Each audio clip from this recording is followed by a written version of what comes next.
받은 은사대로 살아갑시다.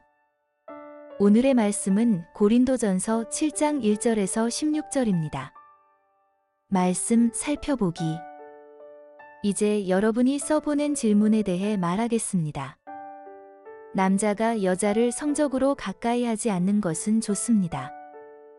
그러나 음행에 빠지게 하는 유혹이 있기 때문에 남자마다 자기 아내를 두고 여자마다 자기 남편을 두십시오. 남편은 아내에게 남편으로서의 의무를 다하고 아내도 남편에게 그렇게 하십시오. 아내는 자기 몸을 자기 마음대로 하지 못하고 오직 남편에게 맡겨야 합니다. 이와 같이 남편도 자기 몸을 자기 마음대로 하지 못하고 오직 아내에게 맡겨야 합니다.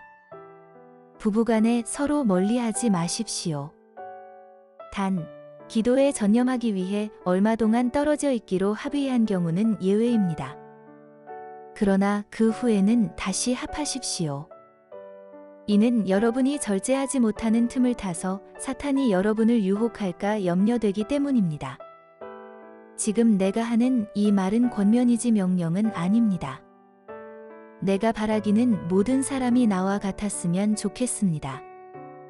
그러나 사람마다 하나님께 받은 은사가 달라 이런 사람도 있고 저런 사람도 있습니다. 내가 결혼하지 않은 사람들과 과부들에게는 나처럼 그냥 혼자 지내는 것이 좋겠다고 말하고 싶습니다. 그러나 만일 절제할 수 없다면 결혼하십시오. 정욕으로 불타는 것보다 결혼하는 것이 낫습니다. 결혼한 사람들에게 명령합니다. 이것은 내 명령이 아니라 주의 명령입니다. 아내는 남편과 갈라서지 마십시오. 만일 갈라섰거든 재혼하지 말고 혼자 지내든지 그러지 않으려면 남편과 화해하십시오. 남편도 아내를 버리지 마십시오.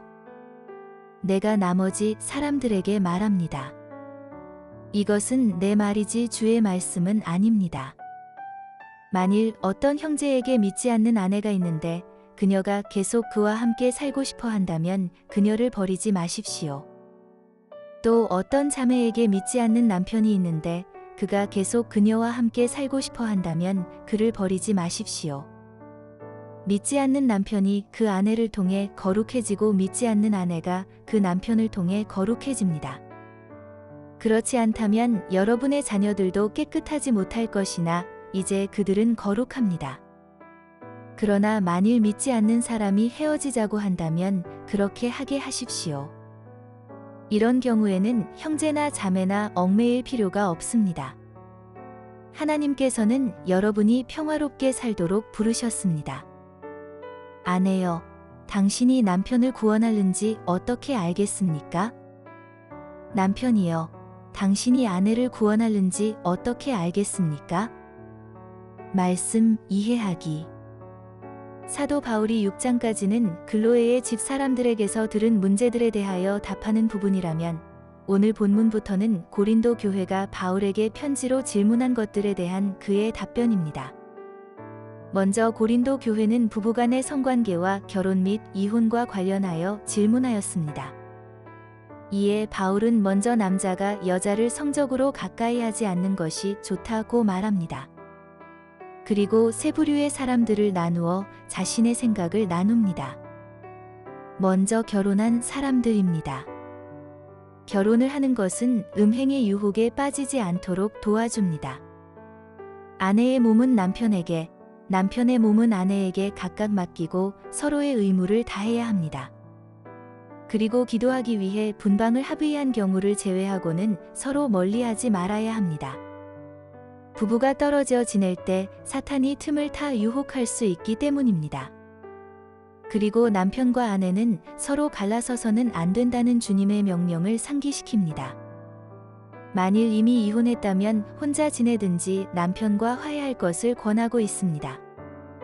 두 번째 부류의 사람들은 결혼하지 않은 사람들과 과부들입니다. 바울은 그들에게 자신처럼 혼자 지내는 것이 좋지만 절제할 수 없다면 결혼할 것을 권합니다. 세 번째 부류는 이 외 나머지 사람들로 비그리스도인 배우자를 둔 성도들입니다. 바울은 그들을 향해서도 결혼을 유지할 것을 권합니다. 자신의 믿음을 통해 믿지 않는 배우자가 구원을 받을 수 있고 그 배우자는 물론 자녀들까지 거룩해질 수 있기 때문입니다. 그러나 믿음이 없는 배우자가 이혼을 요구할 경우에는 그렇게 하라고 말합니다. 사도 바울은 고린도 교회가 질문한 문제들에 대하여 율법이나 주님의 말씀이 음행한 경우를 제외하고 아내와 이혼하면 안 된다 하신 말씀뿐이기에 그 외 경우에 대하여는 주의 명령이 아닌 자신의 권면임을 밝히며 설명합니다. 그러나 이 권면 또한 인간 바울의 지혜가 아닌 성령의 계시로 얻게 된 지혜에서 비롯된 것입니다. 고대 그리스 로마 사회에서는 자녀를 낳고 돌보는 일을 위해 배우자를, 육체적 쾌락을 위해서는 정부를 두는 것이 일반적이었습니다. 그래서 교회 안으로 들어왔지만 여전히 음란한 생활을 멈추지 못하는 사람이 있는 반면 부부 모두 거룩한 성도로서 성적인 관계를 지향해야 하는지 또는 배우자가 없거나 믿지 않을 경우 어떻게 하는 것이 옳은지에 대한 의문이 있는 사람들도 있었습니다. 이런 의문에 대해 바울이 위와 같이 답변한 것입니다. 현대 사회에는 바울 당시의 시대와는 확연히 다른 더 다양한 상황과 사례들이 존재합니다. 교회 내에서도 마찬가지입니다. 그러므로 오늘 본문에 나오는 세 부류에 속한 오늘날의 그리스도인이 바울의 모든 권면을 문자적으로 적용하기에는 어려울 수 있습니다. 바울의 시대처럼 여자가 남성에게 귀속되어 살아가지 않으면 생계가 힘든 것도 아니고 독신이 흠이 되는 것도 아니며 결혼도 이혼도 아닌 별거라는 개념도 생겨났기 때문입니다.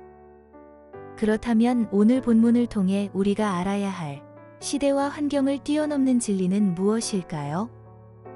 독신이든 결혼을 했든 각 사람은 하나님께 받은 은사가 다르니 각자 받은 대로 살아가야 한다는 것입니다. 독신은 독신대로, 기혼자는 기혼자대로, 이미 비그리스도인과 결혼했으면 그대로 살되 결혼 외 관계로 음행하는 일만은 과거나 지금이나 피해야 합니다.